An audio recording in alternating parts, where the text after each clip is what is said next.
You know, as New Yorkers, I think we can all say that we are desperate to move on from this pandemic. The economic devastation, the cost in lives in New York State has been very heavy.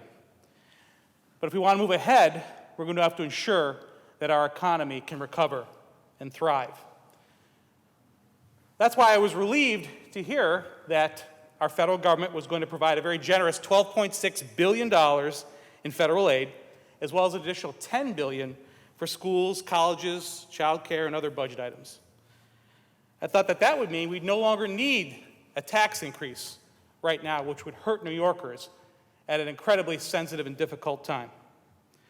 But then we saw this budget with $6.3 billion in new taxes, a record amount of spending, $210 billion, $15 billion more than the executive budget proposal.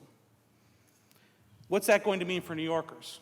And I understand there's this philosophy that it's only a small number of people and they can pay a little bit more. But that's really not the reality. The companies that are leaving New York State, the people that are leaving in record numbers, more so than any other state, those are the jobs that are leaving. Those are the families that are leaving. These are not just the wealthiest 1%ers.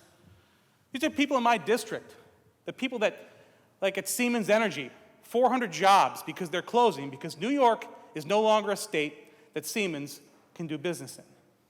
These are not billionaires or multimillionaires. These are working class folks trying to feed their families that can no longer do that.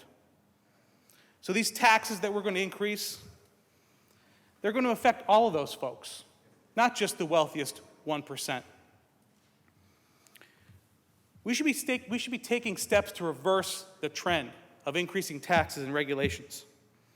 And there's one thing that this pandemic has taught us, is that no one needs to be any one particular place. We can choose to pretty much be anywhere, working virtually, remotely, learning remotely.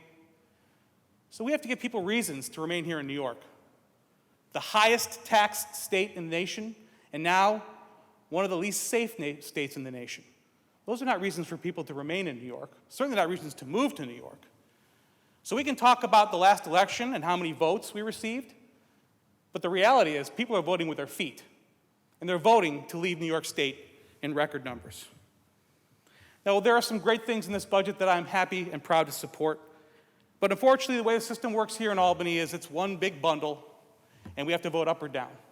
So while I'm happy about some of the infrastructure funds that have been restored, the help for our farmers that desperately need it, and some other things that I think will be good, ultimately, with the largest tax increase in history, the largest spending amount ever in the history of New York State, I have to reluctantly vote no.